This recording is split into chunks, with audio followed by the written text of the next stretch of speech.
Nivaldo Barbosa Júnior, presidente da OAB de Alagoas, é nosso entrevistado a partir de agora. Presidente, obrigado pela presença.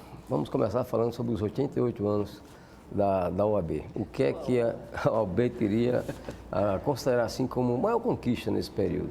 É muita história, né, Flávio? Primeiro, eu agradecer pelo convite, é uma honra poder estar aqui mais uma vez com vocês. Obrigado. E 88 anos não é uma história simples de se contar, né? Nós passamos por várias situações difíceis durante a história do país. Eu acho que a maior contribuição da Ordem foi exatamente participar do processo de democratização do país, né?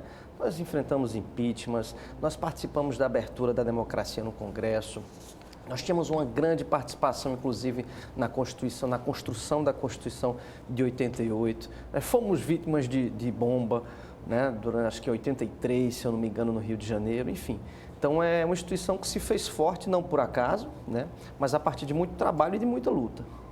Bom, uma das conquistas recentes, podemos considerar, é a lei de abuso de autoridade, né, que a OAB lutou muito tempo por isso e terminou conseguindo que fosse aprovada no Congresso. E aí? Correto. Como é que está sendo a aplicação dessa lei?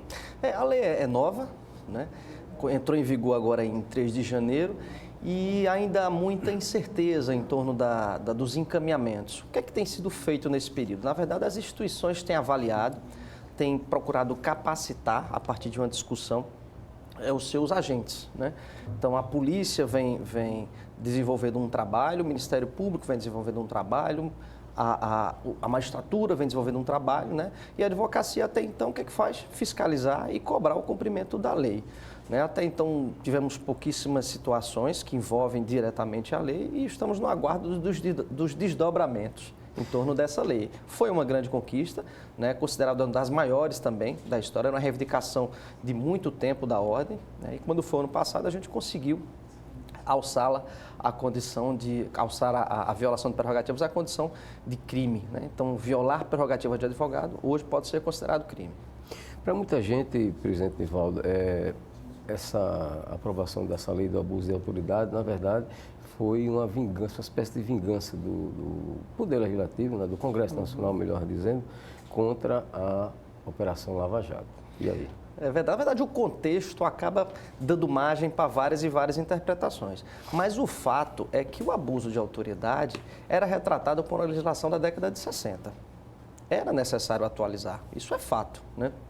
Então, cabe à Ordem fazer essa leitura, né, jurídica propriamente. Esses aspectos políticos é possível que tenha interferido? Claro que é, óbvio. Mas isso não pode ser visto, de forma alguma, como uma retaliação às ferramentas de combate à corrupção. Muito pelo contrário, até porque a Ordem exige e acompanha, né, esse combate também. O que se espera é apenas que o processo, né, que o devido processo legal seja devidamente observado, que a defesa seja devidamente respeitada. Outra coisa, a posição da OAB com relação ao juiz de garantias. Outra Sim. Novidade bastante recente. O juiz de garantias, de fato, a novidade acabou de ser suspenso, né? Eclodiu, em seguida teve uma pausa. A Ordem se manifesta favorável à criação do juiz de garantia. Eu, pessoalmente, digo o seguinte, lamentável, mas necessário, né? O que acontece hoje é que os inquéritos no país tomaram uma proporção maior do que o próprio processo, né? Então, nós temos inquéritos que são intermináveis, de modo que o juiz que vai julgar acaba, de alguma forma, sendo influenciado, né, porque ele participou diretamente das investigações. Então, essa separação, do seu ponto de vista racional e do devido processo legal, é interessante, sim, né? Mas agora, recentemente, o ministro Dias Toffoli suspendeu por 180 e depois veio o ministro Fux e suspendeu por prazo indeterminado. De qualquer modo, a gente tem acompanhado a evolução, tivemos reunião já com o Tribunal de Justiça aqui do Estado, que disse que é possível implementar a ferramenta, né, do juiz de garantias. O trabalho que vem sendo desenvolvido também por um grupo lá do CNJ também vai ter continuidade. O ministro Humberto Martins, que é o responsável por esse grupo, disse que pretende seguir o calendário, independentemente desse prazo de 6 meses ou esse prazo interminável aí.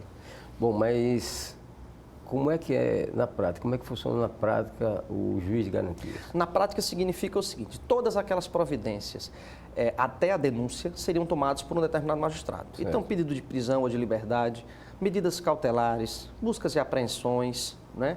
Tudo isso seria feito por um juiz, por um magistrado. Uma vez concluído o inquérito, encaminhada a denúncia, um outro magistrado passa a acompanhar o processo, né? De modo que esse magistrado que acompanha o processo não seria o mesmo daquele que atuou durante o período do inquérito, né? Para poder garantir o que eles chamam de, na verdade, seria uma imparcialidade, para evitar que o juiz que julga seja aquele juiz que investigou. Investiga.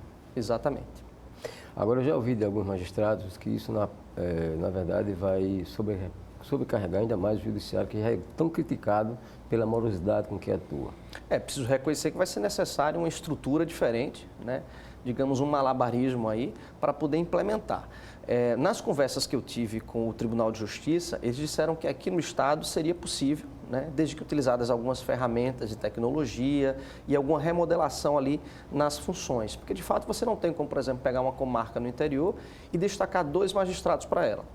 Então, para ser um juiz de garantias, então, seria ou regionalizar as regiões, para ter um juiz de garantia por região, né? Ou trazer para a capital, enfim, seria necessário evoluir nesse estudo. E aí eu acredito que foi pertinente estabelecer um prazo mínimo, pelo menos, para que a gente possa implementar a figura do juiz de garantias de uma forma consistente, né? Para não ser um faz de contas.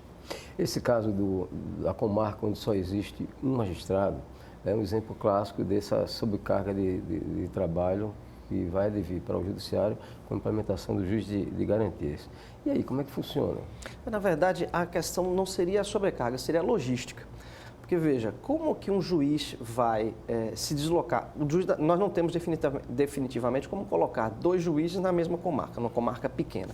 Então, o juiz de garantia vai ter que ser um juiz, por exemplo, regionalizado, né, que vai precisar receber essas demandas, né, para dar os necessários encaminhamentos. Então, como operar essa logística? Esse é que é o grande desafio, né? Na verdade, se nós formos esperar para contar com pelo menos 2 juízes por cada comarca, isso vai ser impossível, né? Nós sabemos que há contingenciamentos, que o custo da máquina é caro, né? Que é inviável, que na prática é inviável. Na verdade, nós vamos distribuir tarefas, né? O juiz que cuidaria do inquérito vai tirar essa atribuição dele para passar a ser de um juiz de garantias. Então, essa equação, essa arquitetura que precisa ser construída. Bom, outro episódio recente foi a tomada de posição da OAB, através de uma nota, uma polêmica com a Defensoria Pública, né, por conta das indenizações que devem ser pagas pela Braskem, pelos moradores de bairros afetados pela própria Braskem, que é Pinheiro, Montange, Bom Parto e Bebedouro. E aí, qual a versão da OAB para esse episódio? Na verdade, a polêmica vem da cabeça de quem interpreta, né? O que é que a OAB pretende apenas? Primeiro que a Defensoria Pública fez um trabalho consistente, junto com o Ministério Público, para evoluir e conseguir entregar para a comunidade um compromisso da Braskem de indenizar os moradores. É preciso reconhecer isso. Eles trabalharam muito. Depois disso, começam as negociações caso a caso. E aí onde a gente precisa estabelecer algumas regras básicas para estabelecer um mínimo de equilíbrio, porque as negociações vão demandar a presença de um advogado ou de um defensor, conforme as condições. Aí qual é o grande tumulto que se apresenta, que se diz? Quais seriam os critérios de atendimento da Defensoria Pública, né? E aí, nesse suposto embate, criam-se especulações, que eu reputo que são desnecessárias.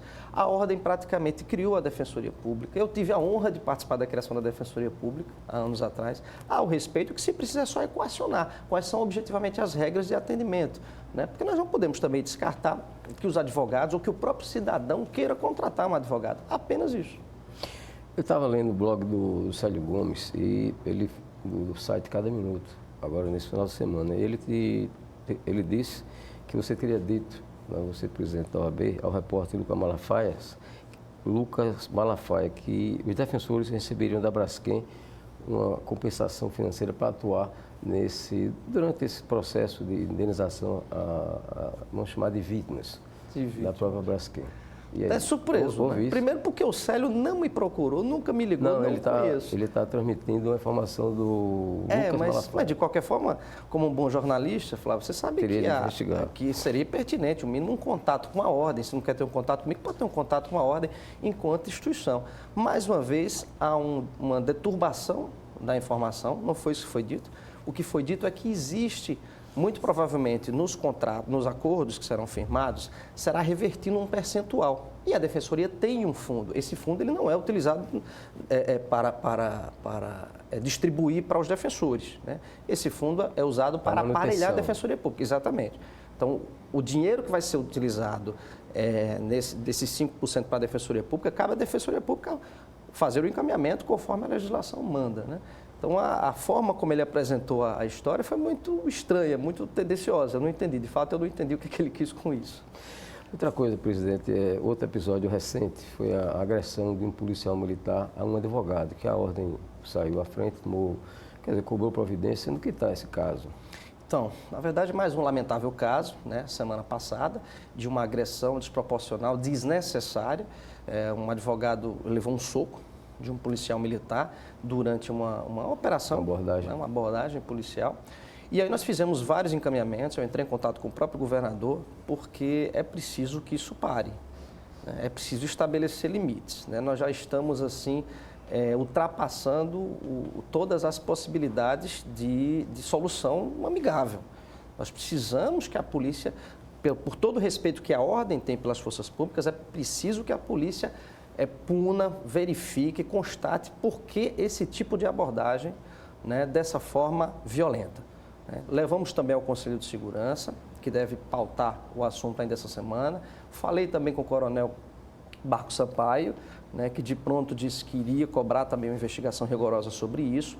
Teremos uma reunião essa semana com a presença do Ministério Público, porque a resposta precisa ser trazida, não somente para a advocacia, mas para a sociedade. Afinal, se isso está acontecendo com os operadores da justiça, imagino que pode estar acontecendo.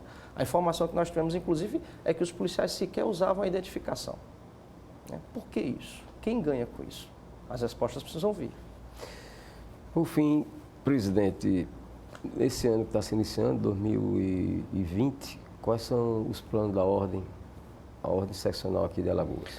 Então, muito trabalho, né? Quando a gente é eleito na ordem, a gente traz uma série de propostas de campanha que precisam ser implementadas, que precisam ser cumpridas. E o objetivo é exatamente esse, né? Nós vamos continuar aparelhando as nossas salas, estamos correndo atrás de recursos para poder também revitalizar o nosso prédio do centro. Nós estamos trabalhando também para implementar finalmente o fundo de apoio às prerrogativas também, né? Nós estamos incentivando cada vez mais os cursos de capacitação da ESA. A ideia é que até o final da gestão a gente consiga também implementar a ESA digital, para que através de um aparelho de telefone, qualquer advogado, em qualquer lugar, em qualquer hora, possa ter acesso a conteúdo de qualidade, né, para se capacitar, para se reinventar na advocacia, né? É preciso também continuar esse trabalho de aproximação com a sociedade, né, com as nossas pautas, que são muitas, né, as pautas da criança e adolescente, de direitos humanos, de segurança pública, combate à corrupção. Esse ano teremos eleição e a ordem vai participar ativamente disso através da nossa comissão de combate à corrupção eleitoral. Enfim, tem muito trabalho para ser feito. Bom, falando no chamado prédio histórico, que é o prédio antigo da OAB, no centro da Praça Montepi, no centro de Maceió, chegou a se falar o ano passado de que o Tribunal de Justiça estaria adquirindo aquele imóvel para fazer uso através de uma parceria com a OAB. Como é que anda essas coisas? Não, na verdade, algum tempo atrás, o tribunal sinalizou com o propósito de fazer ali um espaço compartilhado, né? Certo. Mas isso também não prosperou porque o espaço que eles necessitam é um espaço muito grande. E nós não podemos ali também abrir mão, né, dos escritórios compartilhados que nós pretendemos implementar ali naquele espaço. É um espaço muito frequentado por muitos advogados. Nós também não podemos abrir mão de um espaço para as comissões. Então, infelizmente, essa parceria não foi possível, mas nós vamos resolver de outra forma. Ok, nosso muito obrigado ao presidente da OAB de Alagoas, Nivaldo Barbosa Júnior, pela sua participação aqui em Conjuntura. Vamos agora ao intervalo, daqui a pouco a gente volta falando de carnaval, numa conversa com o Comodoro do Yacht Clube Pajuçara, Moacir Albuquerque. Até já.